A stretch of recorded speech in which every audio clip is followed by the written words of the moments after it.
অর্থাৎ এক্সিট পয়েন্টগুলো আমরা অ্যাভয়েড করতে বলতেছি। কিছু কিছু বাস কাউন্টার বা স্টপেজ আছে শ্যামলী বা কোনো জায়গায় বা ধোলাইপাড়, এগুলো কিন্তু আমরা কঠোর ব্যবস্থা নিব। গাবতলির বাস যেন চিরাঙের দিকে না যায়, এইটা কিন্তু সরকার আপনাদের জন্য বিশাল একটা কাজ করে দিয়েছে। আপনাদের ব্যবসার সুযোগ, আপনাদের এখান থেকে বাস যাতে সহজে বিভিন্ন জেলা যেতে পারে, এই জন্য ঢাকাবাসীকে আমরা আহ্বান করেছি ঢাকা থেকে বের হওয়ার রাস্তা যাতে তারা অ্যাভয়েড করে, অর্থাৎ প্রাইভেট গাড়ি নিয়ে বা অন্যান্য গাড়ি নিয়ে তারা যাতে ঢাকা থেকে বাইরের রাস্তাগুলোতে মার্কেটিংয়ে না বের হয় বা ঘুরতে না বের হয়।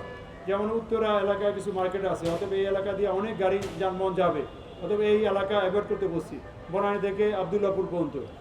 তারপরে এদিকে গুলিস্তান থেকে যাত্রাবাড়ি হয়ে সাইনবোর্ড কাশপুর, এই এলাকাটা ঢাকাবাসীকে অ্যাভয়েড করার জন্য বলছি। মিরপুর রোডটা অর্থাৎ এক্সিট পয়েন্টগুলো আমরা অ্যাভয়েড করতে বলতেছি। এটা হলো আপনাদের বাস ট্রিপ বাড়ানোর জন্য। কয়েকটা বিষয় আপনাদের জন্য আমরা পেপারও দিয়ে দিচ্ছি, তারপরও জাস্ট একটু রিড আউট করি, তাহলে গোছানো সহজেই বলা যাবে। সেটা হলো যে মালিক শ্রমিক যারা আছেন তাদের জন্য আন্তর্জনা বাসসমূহকে টার্মিনালের ভিতরে যাত্রী উঠাতে হবে এবং উঠে সরাসরি গন্তব্যে যেতে হবে। অর্থাৎ টার্মিনালের ভিতরে উঠালেন 35 জন, 5 জন বাইরে এসে উঠাবেন, রাস্তায় কনজেশন হবে, এটা যেন না হয়, আপনাদেরই অসুবিধা হবে।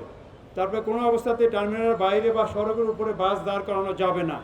অননুমোদিত বাস কাউন্টার বা স্টপেজ করা যাবে না।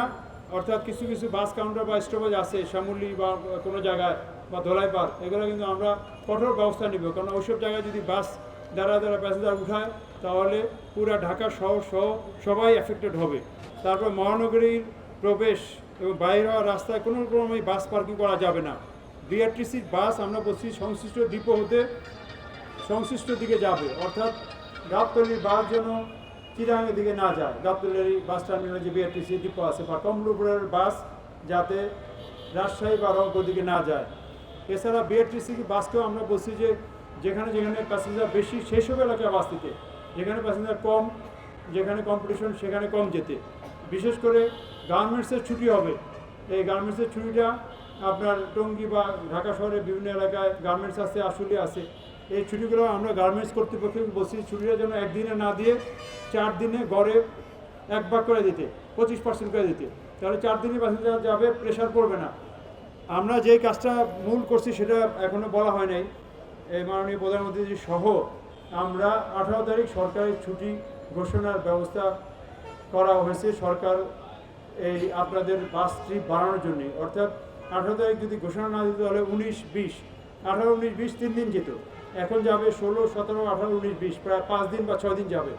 এর ফলে 1 কোটি লোক ডেইলি 15-16 লক্ষ করে লোক যাবে, আপনাদের বাস ট্রিপ বাড়বে, আপনারা সহজেই প্যাসেঞ্জার নিতে পারবেন। কিন্তু মাত্র 2 দিনে যদি যাইতো, 18 তারিখ খোলা থাকলে 19, 20, 2 দিনে লক্ষ লক্ষ লোকের প্রেশার পড়তো, 50 লক্ষ করে 1 কোটি লোকের প্রেশার পড়তো, তার ফলে আপনারা প্যাসেঞ্জার খুব একটা পেতেন না।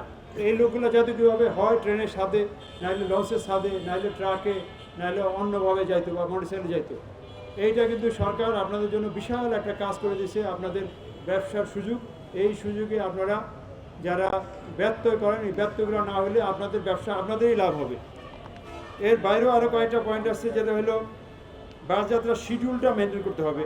শিডিউল মেনটেন না করতে পারলেও যাত্রী সাধারণকে জানিয়ে দিতে হবে টেলিফোনে কোথায় কি কখন বাস আসবে।